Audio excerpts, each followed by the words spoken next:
I propose to abolish the so-called angel tax for all classes of investors.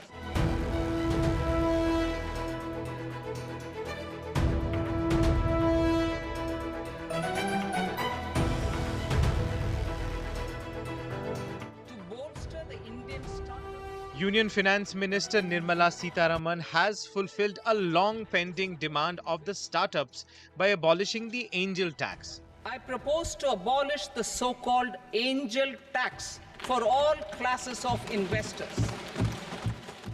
The tax applied to startups and unlisted companies when they raised capital by issuing shares to domestic investors at a price exceeding the company's fair market value. This excess amount was treated as income and 30.6% tax was levied on it as the government viewed this extra funding income from other sources. You know, it's so sad that state government and central government spend more than 8 lakh crores a year on subsidies. But the startup sector, which creates employment for young people, gets peanuts. 1,000 crore is not going to shift anything for a very large $4 trillion economy today. They should have made it 50,000 crores over 5 years. But angel tax is abolished. But what they should do now is withdraw all cases against startups in the last 5 years on the angel tax. Stop the harassment.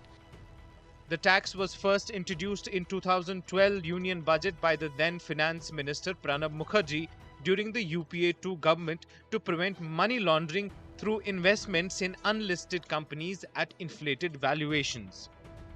The Indian startup ecosystem deemed tax as problematic because the early stage investments attracted by these startups are usually based on their future potential rather than their current market value. This would ward off the potential interest from investors due to increased tax liabilities.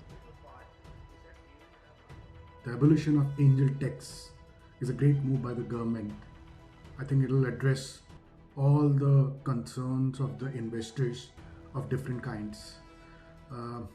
Especially, if you look at the funding in the last year or so, there has been a little decline. Obviously, there have been other reasons for it apart from the fact that there is an angel tax.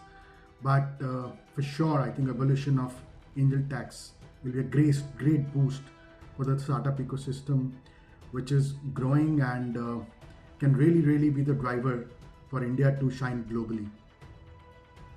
As per the Hurun Global Unicorn Index 2024, unicorns in India have dipped due to the slowing down of the startup ecosystem. Currently, India has over 1.17 lakh DPIIT registered startups in the country. The demand for the abolition of the angel tax was also made by opposition parties and was recommended by the Department for Promotion of Industry and Internal Trade. The removal of the angel tax is now sure to ease the worries of the startup ecosystem.